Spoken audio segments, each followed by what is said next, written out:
বাচ্চাদের কি করে বোঝা যায়, মানে ওদেরও কি খিঁচুনি মৃগী এরকম কিছু হয়? বাচ্চাদের হয় হঠাৎ করে মুখের কোনো মুভমেন্ট, বা চোখটা পিটপিট করছে, বা হাত পাগুলো সাইকেলের মতো করে নাড়াচ্ছে, বাচ্চাটি সকালে ঘুম থেকে উঠছে মাথাটা একটু করে পড়ে যাচ্ছে, এবং ওয়েস্ট সিনড্রোম হতে পারে। বিশেষ করে বলি আমরা 15 দিনের মধ্যে যদি না ধরতে পারি তাহলে বাচ্চাটির ব্রেন ড্যামেজ হয়ে যাওয়ার সম্ভাবনা থাকে। ইউজুয়ালি 3 মাসের পরে এটা হয়। আর একটু পরে আমরা দেখি যেটি বুঝতে পারে না লোকে, তাকে বলা হয় অ্যাবসেন্ট সিজার। বাচ্চাটি কি করবে, যে ক্লাসের মধ্যে জানলার দিকে তাকিয়ে আছে, তাহলে তো আমরা বলতে পারি ডে ড্রিমিং।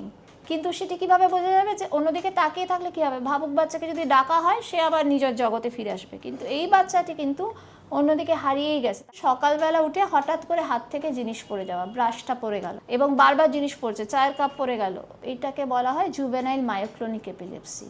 তো এটা অ্যাডোলেসেন্স থেকে শুরু হয়। অন্ধকারে টিভি দেখছে, তার এপিলেপসি শুরু হয়ে গেল, যেটাকে আমরা বলি ফটোসেন্সিটিভ এপিলেপসি। কারণ অন্ধকারে যদি খুব ব্রাইট লাইট থাকে তাহলে যাদের এরকম অসুখ আছে সেগুলো প্রিসিপিটেট করতে পারে। আচ্ছা, এটা কি কোনো জেনেটিক? বিশেষ করে একটা আমরা জানি যে বাচ্চাদের হয় তরকা জ্বর বলে, বাচ্চা জ্বরের সাথে একটা ধরনের খিঁচুনি, তো এইটার কিন্তু একটা জেনেটিক, অনেক সময় দেখা যায় তাদের মা বা বাবারও এই ধরনের ছোটবেলা জ্বর এলে তরকা হতো। শুরু হলো আবার বৈঠকে।